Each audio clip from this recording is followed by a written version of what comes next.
ತೆಕ್ಕೆಯಲ್ಲಿ ಪತ್ನಿಯ ರಸಗಳಿಗೆ ನೋಡಬಾರದನ್ನ ನೋಡಿ ಜೀವಕ್ಕೆ ಗುಡ್ ಬೈ ಹೇಳಿದ ಪತಿ.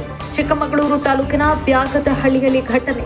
ಮನೆಯಲ್ಲಿ ನೇಣು ಬಿಗಿದುಕೊಂಡು ಸಾವಿಗೆ ಶರಣು. ರಾಜ್ಯದ ವಾಲಿಬಾಲ್ ಆಟಗಾರ 26 ವರ್ಷದ ಮನು ಮೃತ ದುರ್ದೈವಿ. ನಿನ್ನೆ ಕೂಡ ಪತ್ನಿಯ ಬಾಯ್ ಫ್ರೆಂಡ್ ಜೊತೆ ಜಗಳ. ಇಬ್ಬರ ಅಕ್ರಮ ಸಂಬಂಧಕ್ಕೆ ಬೇಸತ್ತು ಜೀವ ಕಳೆದುಕೊಂಡ ಮನು. ಮಗನ ಸಾವಿಗೆ ನ್ಯಾಯ ಕೊಡಿಸುವಂತೆ ಪೋಷಕರ ಅಳಲು. ಪತ್ನಿಯೇ ಪರಪುರುಷನ ಜೊತೆ ಇದ್ದಂತಹ ಆಘಾತವನ್ನ ತಡೆದುಕೊಳ್ಳೋದಕ್ಕೆ ಸಾಧ್ಯವಾಗದೆ ರಾಜ್ಯ ಮಟ್ಟದ ವಾಲಿಬಾಲ್ ಆಟಗಾರ ನೇಣಿಗೆ ಶರಣಾಗಿರುವಂತಹ ಘಟನೆ ನಡೆದಿದೆ. ಚಿಕ್ಕಮಗಳೂರು ತಾಲೂಕಿನ ಬ್ಯಾಗದಹಳ್ಳಿಯಲ್ಲಿ ಈ ಒಂದು ಘಟನೆ ನಡೆದಿದೆ. ನೋಡಬಾರದನ್ನ ನೋಡಿ ಜೀವನಕ್ಕೆ ಗುಡ್ ಬೈ ಹೇಳಿದ್ದಾರೆ ಮನು. ಮನೆಯಲ್ಲಿ ನೇಣು ಬಿಗಿದುಕೊಂಡು ಆತ್ಮಹತ್ಯೆಗೆ ಶರಣಾಗಿದ್ದಾರೆ. ನಿನ್ನೆ ಕೂಡ ಪತ್ನಿ ಹಾಗೂ ಪತ್ನಿಯ ಬಾಯ್ ಫ್ರೆಂಡ್ ಜೊತೆ ಮನುಗೆ ಜಗಳ ಆಗಿತ್ತು. ಇಬ್ಬರ ಅಕ್ರಮ ಸಂಬಂಧಕ್ಕೆ ಬೇಸತ್ತು ಹೋದಂತಹ ಮನು ಜೀವ ಕಳೆದುಕೊಂಡಿದ್ದಾರೆ. ಇದೀಗ ಮನು ಅವರ ಹೆತ್ತವರು ಮಗನ ಸಾವಿಗೆ ನ್ಯಾಯ ಕೊಡಿಸಿ ಅಂತ ಕಣ್ಣೀರಾಗ್ತಾ ಇದ್ದಾರೆ. ಅನ್ಯಾಯವಾಗಿ ನನ್ನ ಮಗ ಜೀವ ಕಳೆದುಕೊಳ್ಳುವ ಹಾಗಾಯಿತು, ನನ್ನ ಮಗನ ಸಾವಿಗೆ ನ್ಯಾಯ ಕೊಡಿ ಅಂತ ಮನವಿ ಮಾಡ್ತಿದ್ದಾರೆ, ಕಣ್ಣೀರು ಹಾಕ್ತಾ ಇದ್ದಾರೆ. ಮಗನಿಗೆ ಆಗಿತ್ತು, ಸೊಸೆಯಿಂದ ಏನು ಮಾಡೋದು? ಸೊಸೆಯಿಂದನೇ ಆಗಿರೋದು ಇದೆಲ್ಲ, ಬೇರೆ ಏನಿಂದ ಇಲ್ಲ. ಸೊಸೆನೇ ಮಾಡಿರೋದು ಕೆಲಸ ಅಲ್ಲ, ಬೇರೊಬ್ಬನ ಯಾರು ಇಟ್ಕೊಂಡು ಆ ಥರ ಮಾಡಿದ್ದಾರೆ, ನಮಗೆ ಗೊತ್ತಿಲ್ಲ. ನಿಮ್ಮ ಮಗ ನೋಡಿದ್ರ? ನೋಡ್ಬಿಟ್ಟು ನಮಗೆ ಫೋನ್ ಮಾಡ್ದ, ಅಮ್ಮ ಈ ಥರ ಇತ್ತಂತ. ಅಪ್ಪ ನಾವು ಬರ್ತೀವಿ, ನೀನೇನು ಮಾಡ್ಕೋಬೇಡ. ಮಂಗಳೂರಲ್ಲಿದ್ದೆ, ಏನು ಮಾಡ್ಕೋಬೇಡಪ್ಪ, ನಾವು ಬರ್ತೀವಿ ಅಂದೆ. ಆಯಿತಾ, ಮತ್ತೆ ರಾತ್ರಿ ಅವ್ರ ಮಾವ ಕರ್ಕೋಗಿ ಅವ್ರ ಮನೇಲಿ ನಾನು ಫೋನ್ ಮಾಡಿದೆ, ನಮ್ಮ ತಮ್ಮನಿಗೆ ಕರ್ಕೊ ಹೋಗಪ್ಪ, ಅವನೇನಾದ್ರೂ ಹೆಚ್ಚಿಕೊಂಡು ಮಾಡಿದ್ರೆ ಆಗಲ್ಲ ಅಂತ. ಮತ್ತು ಅವ್ನು ಕರ್ಕೊಹೋಗಿ ಇಟ್ಕೊಂಡಿದ್ದು. ಬೆಳಗ್ಗೆ ಮನೆಗೆ ಬಂದಿದ್ದಾನೆ. ಒಂದಷ್ಟೊತ್ತಿಗೆ ಅವ್ನ ಜೀವ ಹೋಗೋಕ್ಕೆ ಅರ್ಧ ಗಂಟೆನೇ ಏನೋ ಇತ್ತು. ಅಷ್ಟೊತ್ತಿಗೆ ಅವ್ರ ಅಪ್ಪನಿಗೆ ಫೋನ್ ಮಾಡಿದ. ನಾನು ಇರಲಿಲ್ಲ ಅಲ್ಲಿ, ಮೇಲೆ ಹೋಗಿದ್ದು ಮಾತ್ರೆ ಇಸ್ಕೊಬರೋಕ್ಕೆ, ಅಷ್ಟೇ ಗೊತ್ತು. ಹಿಂದೆ ಏನಾದರೂ ಈ ರೀತಿ ಗೊತ್ತಿತ್ತು. ಒಂದು 4 ಜನ ಹೇಳಿದರು. ನಾವು ಕಣ್ಣಲ್ಲಿ ನೋಡಿಲ್ವಲ್ಲ, ನಾವು ಕಣ್ಣಲ್ಲಿ ನೋಡಬೇಕು ಕೇಳಬೇಕಂತ ನಾನು ಸುಮ್ಮನೆ ಆಗಿಬಿಟ್ಟೆ. ಆವಾಗಲೇ ನಿನ್ನ ಸೊಸೆ ಈ ಥರ ಇತ್ತಂತ ಹೇಳಿದರು. ನಾನು ನಂಬಲಿಲ್ಲ, ಸುಮ್ಮನೆ ಸುಳ್ಳು ಹೇಳ್ತಾರಂತ ಸುಮ್ಮನಿದ್ದೆ. ಆವತ್ತೇ ನಂಬಿದ್ರೆ ಈ ಗತಿ ಬರ್ತಾ ಇಲ್ಲ ನನ್ನ ಮಗ. ಈಗ ಮೊನ್ನೆ ನಿಮ್ಮ ಮಗನೇ ನೋಡಿದ್ನ? ಅವನೇ ನೋಡಿದ್ದಿದ್ದು.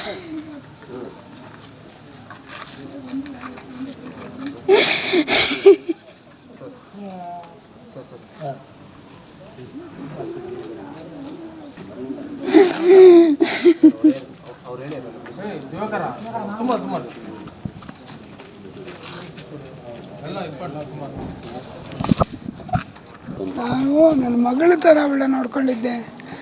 ಇವಳು ಈ ತಪ್ಪು ದಾರಿಗೆ ಇಳಿದಿದ್ದಾಳೆ ಅಂತ ನಮಗೆ ಕನಸು ಮನಸ್ಸಲ್ಲಿ ಯಾರಿಗೂ ಗೊತ್ತಿಲ್ಲ ಸ್ವಾಮಿ. ನಾವು ತೋಟ ಬೆಳಗ್ಗೆ ಎದ್ದರೆ ತೋಟಕ್ಕೆ ಅಥವಾ ಕೂಲಿ ಕೆಲಸಕ್ಕೆ ಬರೋದು ಮನೆಗೆ 5 ಗಂಟೆ 4 ಗಂಟೆ 5 ಗಂಟೆ. ನಾವು ಇವಳು ಮನೇಲಿ ಇದ್ಕೊಂಡು ಈ ಕೆಲಸ ಎಲ್ಲ ಮಾಡ್ತಾಳೆ ಅಂತ ಗೊತ್ತೇ ಇಲ್ಲ. ಗಂಡನಿಗೆ 1 ರೂಪಾಯಿ ದುಡ್ಡು ಕೊಡ್ತಾ ಇರಲಿಲ್ಲ. ದುಡ್ಡೆಲ್ಲ ಇವಳು ದುಡಿಯೋ ಒಂದು ಹಾಲಿನವ್ರಿಗೆ 10 ರೂಪಾಯಿ ಕೊಡ್ತಾ ಇರಲಿಲ್ಲ. ಹಾಲಿನವ್ರಿಗೆ ಇಡೀ ಊರಿನವ್ರಿಗೆ ಕೇಳಿ ನೋಡಿ. ಎಲ್ಲ ನಾನು ಹೋಗಿ ಕೂಲಿ ಮಾಡ್ಕೊಂಡು ಬಂದೇ ಸಾಕ್ತಾಯಿದ್ದಿದ್ದು. ಇಡೀ ಊರಿನವ್ರಿಗೆ ಕೇಳಿ ನಾವು ಗಂಟೆ ಅಂತ ಹೋಗಿ ಕೂಲಿ ಮಾಡ್ಕೊಂಡು ಬಂದು ಸಂಘ ಸಂಸ್ಥೆ ಒಟ್ಟಿಗೆಲ್ಲ ಇದಂದೇ ದುಡ್ಡು. 10 ರೂಪಾಯಿ ನೀನು ದುಡ್ದಿದ್ದು ಕೊಡು ಅಂತ ನಾನು ಇದುವರೆಗೂ ಕೇಳಿದ ಮನುಷ್ಯ ಇಲ್ಲ. ಕೆಲಸ ಮಾಡಿದ್ಲು? ತೋಟದ ಕೆಲಸ.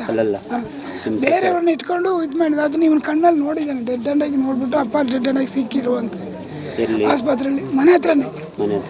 ನಾನು ಆಸ್ಪತ್ರೆಯಲ್ಲಿ ಇದ್ದೀನಿ, ವೆನ್ಲಾಕಲ್ಲಿ. ಈಗ ಅಲ್ಲಿಂದನೇ ಬಂದು ಇಲ್ಲಿ ಕೂತಿದ್ದೀನಿ. ಪಕ್ಕ ಎಲ್ರಿಗೂ ಗೊತ್ತು. ಊರಿಗೆ ಆ ಹುಡುಗನ ಒಬ್ಬ ಬೈರಂಗ್ ಹೋಗಿ ಎಲ್ಲ ಹೇಳಿದೆ ಹಿಂಗಿದ್ದು ಹಿಂಗೆ ಆಯ್ತಪ್ಪ ಅಂತೆಲ್ಲ ಎಲ್ಲ ಹೇಳಿದ್ದಾನೆ. ಊರಿನವ್ರಿಗೆ ಎಲ್ರಿಗೂ ಗೊತ್ತಾಗಿದೆ. ಎಲ್ಲರ ಮುಂದೆ ಅವನು ಹೌದು ಕೊಡೋ ನೀನು ಎಂತ ನಾನು ಇಟ್ಕೊಂಡಿದ್ದೀನಿ, ಕರೆದ್ಲು, ನಾನು ಹೋಗಿದ್ದೀನಿ, ನಾನು ಅವಾಗಿಂದನೇ ಇಟ್ಕೊಂಡಿದ್ದೀನಿ, ಅವಳು ಏನೋ ಮಾಡ್ಕೊತ ಕಿಸ್ಕೊ ಅಂತ ಹೇಳಿದಂತೆ. ಅದನ್ನ ಸತ ಫೋನಲ್ಲಿ ಹೇಳ್ದೆ ನನಗಪ್ಪ ಹಿಂಗೆ ಅಂತೇಳಿ. ಹಾಸ್ಪಿಟ್ಲಲ್ಲಿ ಇದ್ದೀನಿ, ನಾನು ಏನು ಮಾಡ್ಬೋದು ಹೇಳಿ ನೋಡೋಣ. ಕಾಲಿಡ್ದು ಮನುಷ್ಯ. ಇದಕ್ಕಿಂತ ಮುಂದೆ ಇದ್ದಂತೆ ಎಲ್ಲರೂ ಕೆಲವರೆಲ್ಲ ನಮ್ಮ ಮನೆಯವ್ರಿಗೆ ಹೇಳಿದ್ದಾರೆ, ಕೇಳಿ ಅಲ್ಲಿ ನಮ್ಮ ಮನೆಯವ್ರು ಕೂತಿದ್ದಾರೆ. ಅಂದರೆ ನಾವು ಕಣ್ಣಲ್ಲಿ ನೋಡಬೇಕು, ಈ ಥರ ಮಾಡಬೇಕು ಅನ್ನೋದನ್ನು ಇವಳು ಮನಸ್ಸಲ್ಲಿ ಇಟ್ಕೊಂಡು ಯಾರಿಗೆ ಹೇಳ್ದೆಲ್ಲ ಇದ್ದಿದ್ದಾಳೆ. ನನಗೆ ಸಮೇತ ಹೇಳಿಲ್ಲ ಅವಳು. ಇದೆಲ್ಲ ಬಹಿರಂಗ ಆಗಿದ್ದು ಮಂಗಳವಾರದಿಂದ, ಈಗ ಮೊನ್ನೆ ಗುರುವಾರದಿಂದ ಈಚೆ. ಗಲಾಟೆ ಆಯ್ತಾ? ಗಲಾಟೆಗೆಲ್ಲ ನಾ ಇದ್ದಿಲ್ಲ. ನಾನು ಮಂಗಳ ಆಸ್ಪತ್ರೆಯಲ್ಲಿ ಇದ್ದೆ. ಗಲಾಟೆ ಟೈಮಿಗೆಲ್ಲ ನಾ ಇದ್ದಿಲ್ಲ, ನಮಗೆ ಗೊತ್ತಿಲ್ಲ. ಗಲಾಟೆ ಆಗಿ ಅವನು ಗಲಾಟೆ ಮಾಡಿದ್ದಾನೆ. ಎಂಥ ಸಣ್ಣ ಆದರೂ ಮಾಡ್ತಾನೆ ಹಿಂಗೆಲ್ಲ ಆದಾಗ ಅಲ್ವಾ. ಮಾಡಿ ಒಳ್ಳೆ ವಾಲಿಬಾಲ್ ಎಲ್ಲರೂ ಕೇಳಿ ಸ್ವಾಮಿ, ಇಲ್ಲೆಲ್ಲ ಇದ್ದಾರೆ ಹುಡುಗ ಇದನ್ನು ಎಲ್ಲರೂ ಕೇಳಿ. ಡ್ರೈವಿಂಗ್ ಡಿಪಾರ್ಟ್ಮೆಂಟಿಂದ ಹಿಡಿದು ವಾಲಿಬಾಲ್ ಡಿಪಾರ್ಟ್ಮೆಂಟಿಂದ ಎಲ್ಲರೂ ಬಂದಿದ್ದಾರೆ. ಎಲ್ಲರೂ ಇದ್ದಾರೆ ಕೇಳಿ. ಯಾರ ಕೈಲಿ ಇಷ್ಟ ಮಾಡ್ಕೊಂಡು ಹೊಡೆದಾಡೋಕ್ಕೆ ಜಗಳಕ್ಕೆಲ್ಲ ಹೋದ ಮನುಷ್ಯ ಹುಡುಗ ಅಲ್ಲ. ಹೋಗಲ್ಲ ಮಗ ಬರೋ ತನಕ ನಾವು ಕಾಯ್ತಾಯಿದ್ದು ಗಂಡ ಅಂತೀವಿ. ಮಗ ಬಂದಿಲ್ಲ ರಾತ್ರಿ 12 ಗಂಟೆ ಆದರೂ ಮಲ್ಕೊಂತ ಸುಮ್ಮನೆ ಕಾಯ್ತಾಯಿದ್ದು. ಹಿಂಗಾಯ್ತಲ್ಲ ಕಾರಣ ಕೇಳಿ ನಾನು ಈಗ ಅವನ ಕಾಲು ಹಿಡಿದು ಮನುಷ್ಯ ಕಾಯಿಲೆ ಅವನು ಯಾರು ನನಗೆ ದಿಕ್ಕು. ನೀವು ಮಾತಾಡಿದ್ರ ನಿಮ್ಮ ಸೊಸೆ ಹತ್ರ ಹಿಂಗೆ ಮಾಡಿದೆ ಅಂತ? ಇಲ್ಲ ಸ್ವಾಮಿ, 1 ವರ್ಷದ ಮೇಲೆ ಆಯಿತು ನಾನು ಅವಳ ಹತ್ರ ಮಾತು ಬಿಟ್ಟು ಇಲ್ಲ. KRS ಹಾಸ್ಪಿಟ್ಲಲ್ಲಿ ಅಡ್ಮಿಟ್ ಮಾಡಿ ನಾನು ಮನೆಗೆ ಬಂದ ಮೇಲೆ ಇದುವರೆಗೂ ನಾನು ಅವಳ ಹತ್ರ 1 ಲೋಟ ನೀರು ಸಮೇತ ಇಸ್ಕೊಂಡು ಕುಡ್ದಾನಲ್ಲ. ನಮ್ಮ ಮಿನ್ಸ್ರಿ ಇರಬೇಕು, ನಾನು ಊಟ ಮಾಡಬೇಕು, ನೀರು ಕುಡಿಬೇಕು.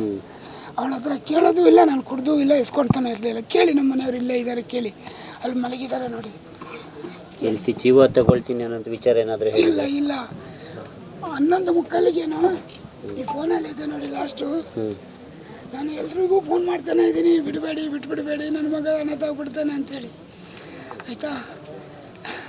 ಅಪ್ಪ ನನ್ನನ್ನು ಮರ್ತು ಬಿಡು, ನನ್ನ ಮಕ್ಕಳನ್ನ ನೋಡ್ಕೊ ಅಂತೇಳಿದ್ದು ಪಟ್ಟ ಅಂತ ಫೋನ್ ಕಟ್ ಮಾಡಿದ ತಕ್ಷಣ ಇವ್ರಿಗೆ ಎಲ್ಲರಿಗೂ ಫೋನ್ ಮಾಡಿದೆ. ಅಪ್ಪ ಹಿಂಗೆ ಫೋನ್ ಮಾಡಿದೆ ನಾನು ಆಸ್ಪತ್ರೆಲ್ದಂಗೆ ಅವನು ಇವತ್ತು ಅದು ಟೈಮಿಂಗ್ ಗೊತ್ತಿಲ್ಲ ನೋಡಿ, ಇಲ್ಲಿ ತೋರಿಸ್ತೀನಿ ಅವ್ನು ಕಾಲ್ ಮಾಡಿರೋದು.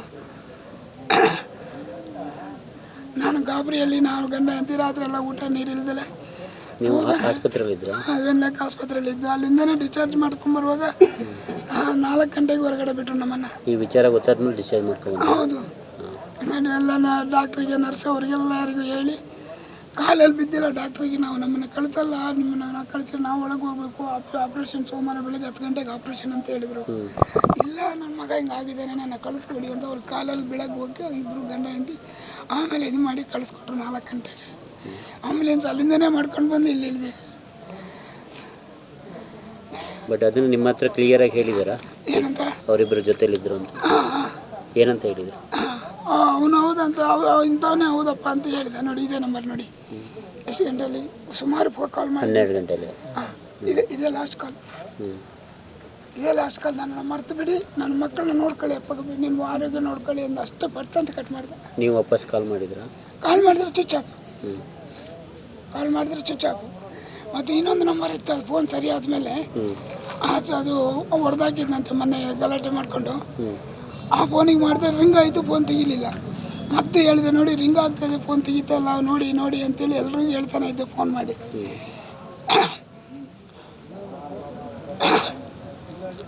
ಮಕ್ಕಳು ಎಷ್ಟು ವರ್ಷದವರು? ಮಗನಿಗೆ ಒಂದು 7 ವರ್ಷ, ಹುಡುಗಿಗೆ 3 ತುಂಬಿ 4ಕ್ಕೆ ನಡೀತಾ ಇದೆ, ಹೆಣ್ಣು ಹುಡುಗಿಗೆ. ನೋಡಿ ಇದೇ ನಂಬರ್ ಲಾಸ್ಟ್ ಕಾಲ್.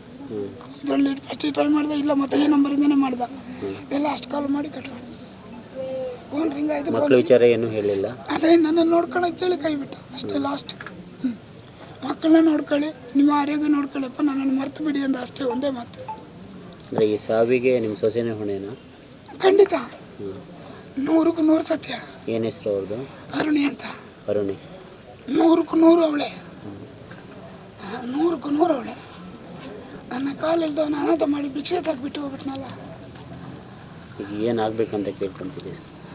ಏನಿಲ್ಲ ಸ್ವಾಮಿ, ಅವಳನ್ನ ಅರೆಸ್ಟ್ ಮಾಡಿ, ಇಬ್ಬರನ್ನ ಅರೆಸ್ಟ್ ಮಾಡಿ ಒಳಗಾಕಿ ಮಕ್ಕಳನ್ನ ನಾನು ಸಾಕ್ತೀನಿ, ಭಿಕ್ಷೆ ಎತ್ತಿ ಸಾಕ್ತೀನಿ ನನ್ನ ಮಕ್ಕಳನ್ನ. ನನ್ನ ಮಕ್ಕಳನ್ನ ಇನ್ನೊಬ್ರ ಮನೆ ಬಾಗ್ಲಿಗೆ ಕಳಿಸಲ್ಲ ನಾನು, ನನ್ನ ಮಕ್ಕಳು ನಾನು ಸಾಕುವಂತೀನಿ. ಬರ್ದಿಟ್ಟಿದಾರಾ ಅಥವಾ ನಿಮ್ಮ ಹತ್ರ? ಗೊತ್ತಿಲ್ಲ ಸ್ವಾಮಿ, ಇಷ್ಟಿಗೆ ನಿಮಗೆ ಇದಿಷ್ಟೇ ಹೇಳಿದ್ದು ನನ್ನ ಹತ್ರ ಅವನು, ಹಿಂಗೆ ಅಂತೇಳಿ.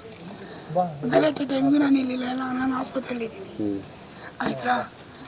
ಡೀಟೇಲ್ ಎಲ್ಲ ಹೇಳಿದ್ದು ಹಿಂಗೆ ಇಷ್ಟ ಹಿಂಗೆ ಆಗಿದೆ ಅಂಬ ಅಂತ ಹೇಳಿದ್ದು. ಹೌದು, ಯಾರಾದರೂ ಈ ಥರ ಪಬ್ಲಿಕಲ್ಲಿ ಹೇಳಿದಾಗ ಎಂಥವನಿಗಾದರೂ ಸಿಟ್ಟು ಬರಲ್ವಾ ಹೇಳಿ. ಹೇಳಿದ್ದೀನಿ, ಮಗನೇ ಊರಿನವ್ರಿದ್ದಾರೆ, ಅಣ್ಣ ತಮ್ಮ ಭಾವಗಳಿದ್ದಾರೆ, ಅವ್ರ ಮಕ್ಕ ನೋಡು, ಮಕ್ಕಳ ಮಕ್ಕ ನೋಡು, ನನ್ನ ಬಿಡು ಅಂತೇಳಿ ಮೇಡು. ಇಲ್ಲಪ್ಪ ನಾನು ಏನು ಮಾಡ್ಕೊಳಲ್ಲ, ನೀನು ಹೆದರಬೇಡ ಅಂತ ಲಾಸ್ಟ್ ಫೈನಲಿಗೆ ಈ ಮಾತು ಹೇಳಿ ಕಟ್ ಮಾಡ್ದೆ. ಅವನು ಗಲಾಟೆ ಮಾಡಿದ್ನ? ಏನೂ ಗೊತ್ತಿಲ್ಲ ಸರ್, ನಾನು ಇರಲಿಲ್ಲ. ನಾವು ಗುರುವಾರ ಹೋಗಿ ಅಡ್ಮಿಟ್ ಆಗಿದ್ದು ಆಸ್ಪತ್ರೆಯಲ್ಲಿ, ನಾವು ಇದ್ದಿಲ್ಲ. ನಾವು ಗುರುವಾರ 3 ಗಂಟೆಗೆ ಹೊರಟು ಇಲ್ಲಿಂದ. ಬೆಳಗ್ಗೆ ಅಲ್ಲಿ ಹೋದರೆ ಡಾಕ್ಟ್ರುಗಳು ಬೇಗ ಸಿಗಲ್ಲ ಅಂದ್ಬಿಟ್ಟು ಗುರುವಾರ ಬೆಳಗಿನ ಜಾವ ಹೊರಟವ್ರು ನಾವು ಇಲ್ಲಿಂದ. ಅಲ್ಲ, ನೀವೇನೋ ಹೇಳಿದ್ರಲ್ಲ, ಹೌದು ಅವ್ರ ಜೊತೆ ಸಂಬಂಧ ಇದೆ ಅಂತ ಅವನು ಹೇಳ್ದ? ಅವನು ಹೇಳ್ದ, ಹೌದು ಹೇಳಿದ. ಏನಂತ ಹೇಳಿರೋದು ಸರ್? ಇಂಥವನ ಜೊತೆಲೇ ಅವಳು ಇದ್ದಿದ್ದು. ಅವ್ನ ಫೋನ್ ಕಾಲ್ ಡೀಟೆಲ್ಲ ನನ್ನ ಹತ್ರ ಇದೆಯಪ್ಪ, ಹೌದು ಅವನೇ, ಹೌದು. ಅವನ ಹತ್ರ ಕೇಳಕ್ಕೆ ಹೋಗಿದ್ದಾಗ ಹೌದು ನಾನೇ ಮರ ಇಟ್ಕೊಂಡಿದ್ದೀನಿ, ಮದುವೆಗಿಂತ ಮುಂಚೆನೇ ಇಟ್ಕೊಂಡಿದ್ದೀನಿ, ಈಗಲೂ ಇಟ್ಕೊಂಡಿದ್ದೀನಿ, ಏನು ಚಾಟ ಹಾರ್ಕೊಂತೀಯ ಅಂತ ಕೇಳಿದಪ್ಪ. ನಾನು ಹೆಂಗೆ ತಡ್ಕೊಂಡಿರಲಿ ಅಂತ ಹೇಳ್ದ. ನಾನು ಏನು ಹೇಳಬಲ್ಲ ತಂದಾದವನು. ಧೈರ್ಯ ಮಾಡ್ತೀವಿ ಹೇಳಿದೆ. ಧೈರ್ಯ ಇರಪ್ಪ, ಧೈರ್ಯ ಇರು, ಎಲ್ಲರೂ ಇದ್ದಾರೆ, ಎದುರು ಬೇಡ ಅಂತ ಹೇಳಿದೆ, ಅಷ್ಟೇ ಹೇಳಿದೆ. ವೀಕ್ಷಕರೇ, ನಿಮ್ಮಲ್ಲಿ ಯಾರಿಗಾದರೂ ಸಂತಾನ ಸಮಸ್ಯೆ, ವಿವಾಹ ಸಮಸ್ಯೆ ಇದ್ದರೆ ಈ ಪಂಡಿತರನ್ನ ಈಗಲೇ ಸಂಪರ್ಕಿಸಿ. ಪಂಡಿತ್ ವೈದ್ಯ ನೋಡಿ ರಾಮಜ್ಜ, ಶ್ರೀ ಆಂಜನೇಯ ಸ್ವಾಮಿಯ ಆರಾಧಕರು, Indian famous astrologer. Get 100% solution to all your problems. Shri Pratyangira ದೇವಿಯನ್ನ ವಶಪಡಿಸಿಕೊಂಡಿರುವ ಏಕೈಕ ಜ್ಯೋತಿಷ್ಯರು. ಫೋನಿನ ಮೂಲಕ ನೇರ ಪರಿಹಾರದಲ್ಲಿ ಓಪನ್ ಚಾಲೆಂಜ್. ಆಂಜನೇಯ ಸ್ವಾಮಿಯ ಅನುಗ್ರಹದಿಂದ ವಿಶೇಷ ಪರಿಹಾರ ತಿಳಿಸುತ್ತಾರೆ. ನಿಮ್ಮ ಒಂದು ಕರೆ ನಿಮ್ಮ ಭವಿಷ್ಯವನ್ನೇ ಬದಲಾಯಿಸಬಲ್ಲದು. ಇವರ ದೂರವಾಣಿ ಸಂಖ್ಯೆ 9008220252. ಇಂತಹ ನೈಜ ಕುತೂಹಲ ಭರಿತ ಸುದ್ದಿಗಳು ನಿಮಗೆ ಸಿಗಬೇಕಂದ್ರೆ ರಾಜ್ಯದ ಪ್ರತಿಷ್ಠಿತ ಜನಪರ ಡಿಜಿಟಲ್ ಸುದ್ದಿ ಮಾಧ್ಯಮ ಪಬ್ಲಿಕ್ ಇಂಪ್ಯಾಕ್ಟ್ ಚಾನೆಲ್ ಅನ್ನು ಯೂಟ್ಯೂಬ್ನಲ್ಲಿ ಸಬ್ಸ್ಕ್ರೈಬ್ ಮಾಡ್ಕೊಳ್ಳಿ. ವಿಡಿಯೋ ಇಷ್ಟವಾದರೆ ಲೈಕ್ ಮಾಡಿ, ನಿಮ್ಮ ಇಷ್ಟದವರಿಗೆ ಶೇರ್ ಮಾಡಿ, ನಮ್ಮನ್ನು ಪ್ರೋತ್ಸಾಹಿಸಿ. ಹಾಗೆಯೇ ಫೇಸ್ಬುಕ್ನಲ್ಲಿ ಪಬ್ಲಿಕ್ ಇಂಪ್ಯಾಕ್ಟ್ ಫಾಲೋ ಮಾಡೋದನ್ನ, ಇನ್ಸ್ಟಾದಲ್ಲಿ ಜೊತೆಯಾಗೋದನ್ನ ಮಿಸ್ ಮಾಡಬೇಡಿ. ಜಾಹೀರಾತು ಹಾಗೂ ಬಿಸ್ನೆಸ್ ಪ್ರಮೋಷನ್ಗಾಗಿ ಸಂಪರ್ಕಿಸಿ 9606037450 ಅಥವಾ 9353224116. ಇದು ಪಬ್ಲಿಕ್ ಇಂಪ್ಯಾಕ್ಟ್, ಜನಶಕ್ತಿಯೇ ನಿರ್ಣಾಯಕ.